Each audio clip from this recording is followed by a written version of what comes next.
It was October 2019. The 1200 block of Martha Street saw authorities from Miller County entering the house of Tony Ken Hooker, a man who had been accused of sexual assault. An unbearable stench hit them as soon as they arrived at his house for a welfare check. Neither the officers nor the investigators expected the horrific discovery of a rotten, skeletonized woman's body at the house of a molester during a welfare check.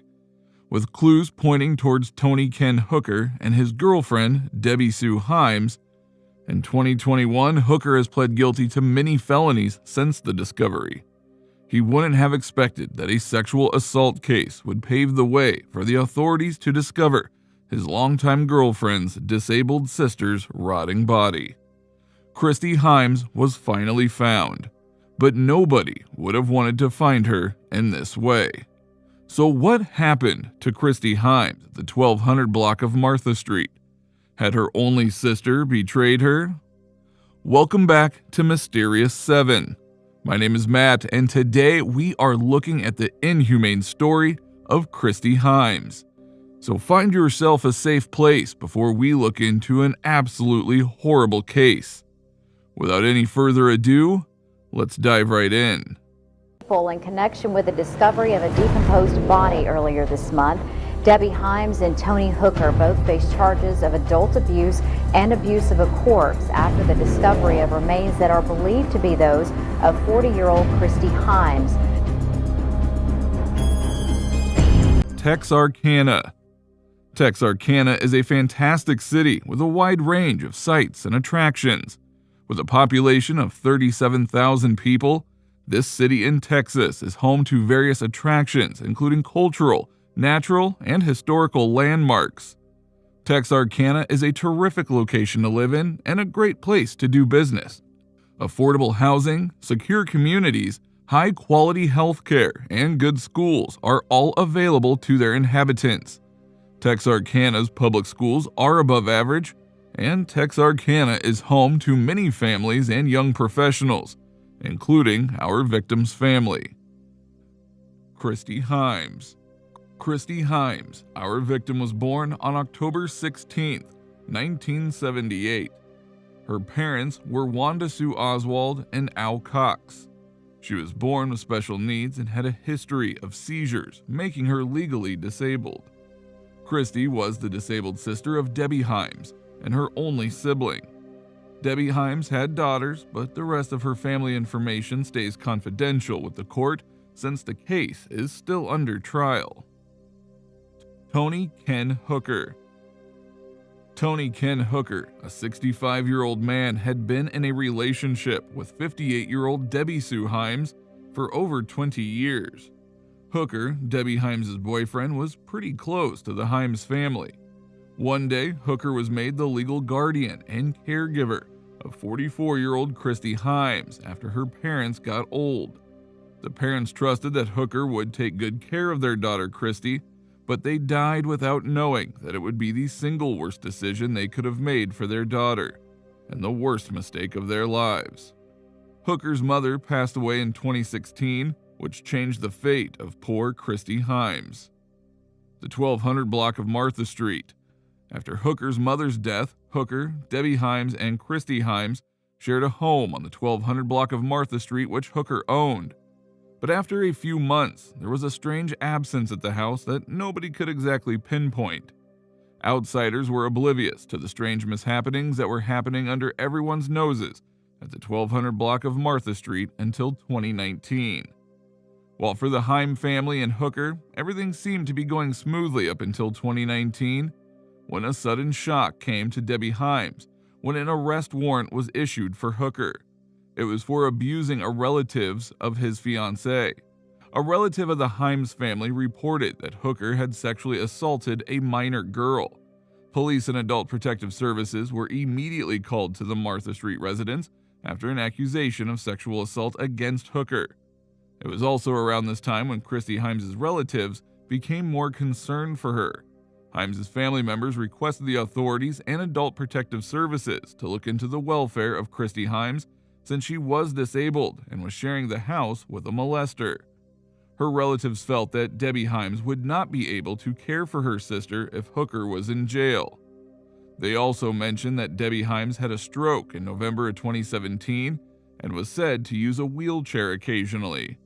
Christy's relatives felt that she hadn't been in the right hands for years, but it was too late for them to realize.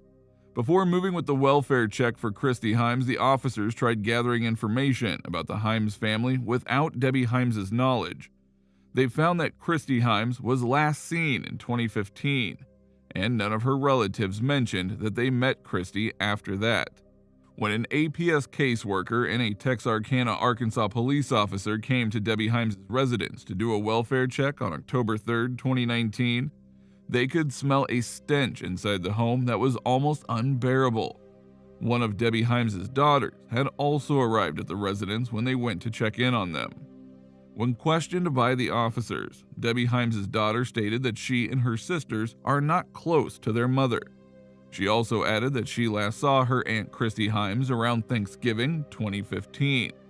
She said Hooker, Debbie Himes, and Christy Himes moved into the bigger of two neighboring properties owned by Hooker after his mother had died in 2016, and that the smaller house had been unoccupied for nearly 3 years.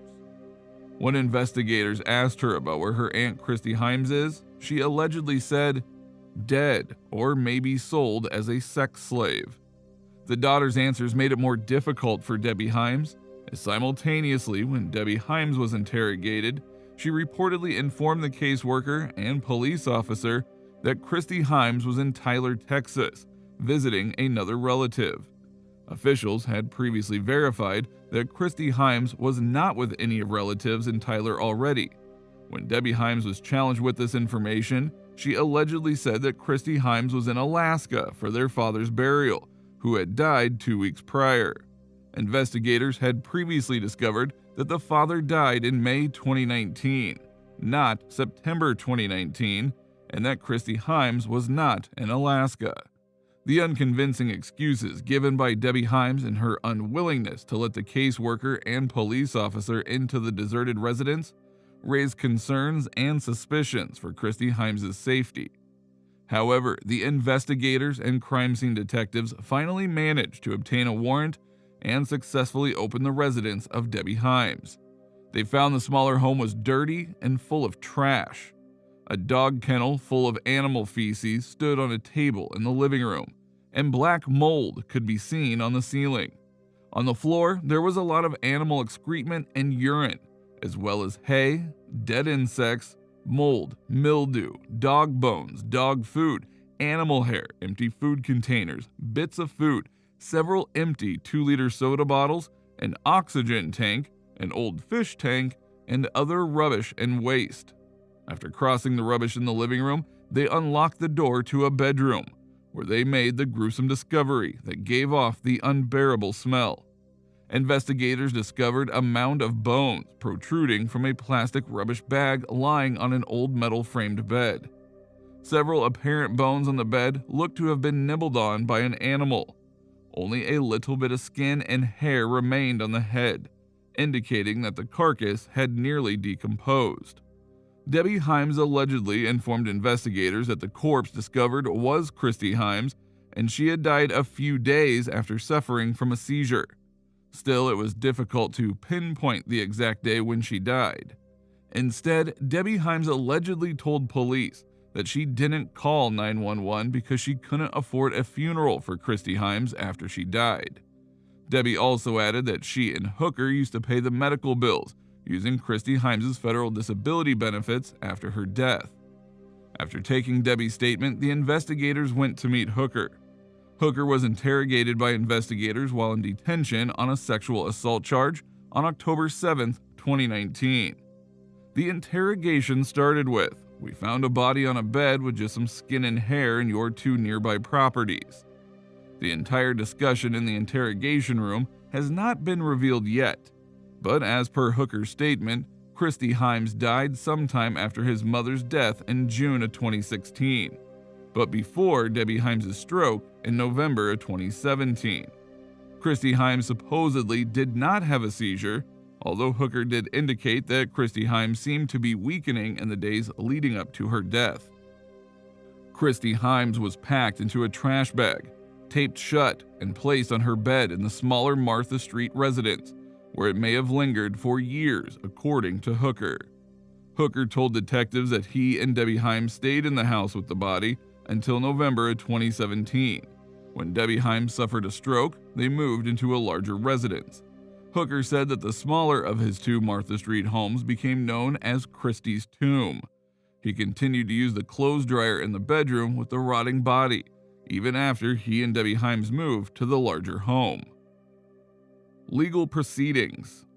On April 30th, 2021, Hooker pled guilty. Meanwhile, Debbie Himes' accusations are still pending.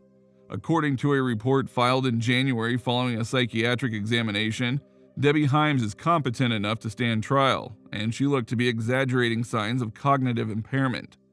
However, Debbie Himes failed to appear for a pretrial hearing on February 8, 2022, forcing Circuit Judge Brent Haltom to issue a warrant for her arrest.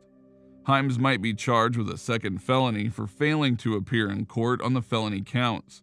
Her arrest warrant is still applicable. It is still unclear about the cause, motive, or time of Christy's death. Hence, samples of larvae and other insect life found within the corpse have been forwarded to the State Crime Laboratory for analysis, according to prosecuting attorney Stephanie Potter Barrett. Forensic entomology has been utilized to identify when, where, and how a person died, but the information obtained from any future analysis will likely be confidential until the case is resolved. Now, we have got a chance to lend a hand in Christy Himes' case, so please let the authorities know if you have seen Debbie Himes or know her, since any lead could help. Christy Himes deserves justice, and her sister should pay for what she did. So let us all stand together for this woman who died pitifully and whose corpse was rotting for years in her sister's home. Researchers found that victims of violent crime are more likely to be disabled people. However, the difference is significantly more considerable for disabled women, and becoming underserving victims appears unavoidable for some. They found that disabled women are more likely to encounter violence or abuse than non-disabled women. And I couldn't believe the statistics initially, but after getting to know about Christy Himes, I couldn't resist sharing her story. So let us hope that the hunt for Debbie Himes solves this gruesome case and the court releases more information about the case soon. What do you think about the story? Let us discuss in the comments section below. But before you leave, offer us a thumbs up and subscribe to our channel. Then hit the bell button to get notified about our new interesting cases. We will see you all again soon.